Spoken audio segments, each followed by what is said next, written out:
Frederick Douglass, the abolitionist, escaped slave, and editor of some of the earliest Boston-based emancipation newspapers, has two S's in his name. So my dad gave me two S's in mine. My dad was in the military, and he was also in the civil rights movement. Then he ended up being a businessman, and was on the King Center, which is one of the King's Widows Nonviolent Social Change Center, for many years, on the board of that.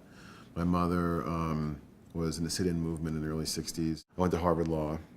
And then I worked at a firm called Allen & Overy, which is a British law firm in New York, in the Latin American group. And I did projects in Latin America, also in the Caribbean, some in Asia and Africa as well. I was very happy to find that this was a skill set which NRDC needed, and that I could use both of my interests. Because I've been working internationally for a long time, almost exclusively.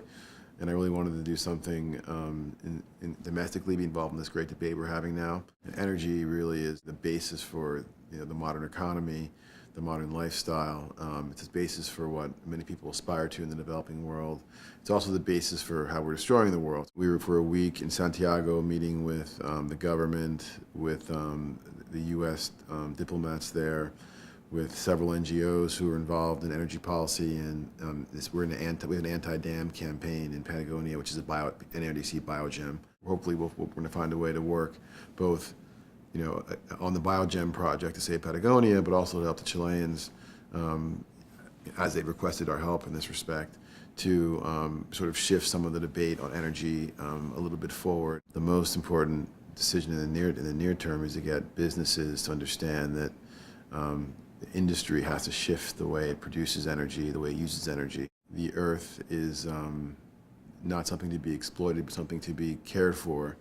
And I think that's kind of the reason why I love working for NRDC, is that we're engaging on both sort of the policy level, which how do we do it, from A to B, how do we reduce emission, but also really trying to get people to understand that their choices are really the basis, the microeconomic choices they make are really the basis of how energy is used. And that's ultimately the only way we can really move things forward.